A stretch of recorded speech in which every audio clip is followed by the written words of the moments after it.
Can you spot the difference between these two types of syntax? I bet you can't. What we are looking at here is a Python tuple. A tuple is a data structure designed to stay exactly as it is. No matter what, it should never change. But look closely at this first example. Something very strange is happening. We have nested a mutable list directly inside of our tuple. The catch: you can modify a list, but you cannot modify a tuple.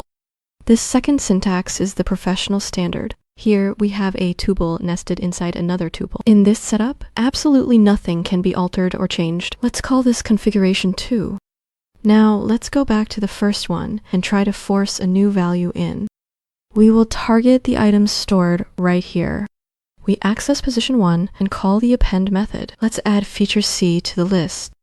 Watch this. Feature C is being appended to that inner list, and surprisingly, the code actually runs. Let's check the output before and after. I've added print statements to track the transformation. At first, we only had features A and B. Now, it shows features A, B, and C. The problem is that a tuple should be completely immutable. If you try to use this as a dictionary key, your code is going to crash. Why does this happen? Because it is an unhashable type. A hash is meant to be a permanent, unique identifier. But if you keep changing the data inside that structure, just like we did with feature C, you break that integrity.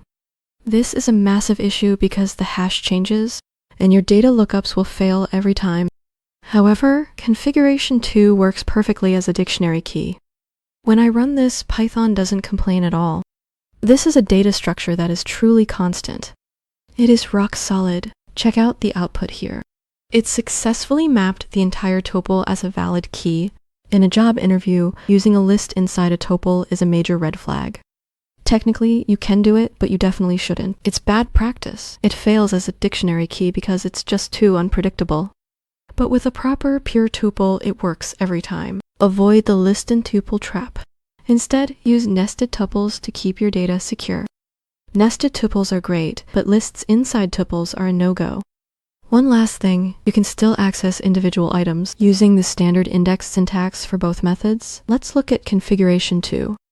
To find this specific element, we first target the inner structure. Then, we grab the very first item inside that nested tuple. We use 0 and 1 to navigate. Here is 0 and here is 1. And we can see the value 0 right here. This works for configuration 1 as well. Whether it is a list or a tuple, the syntax for accessing elements remains exactly the same.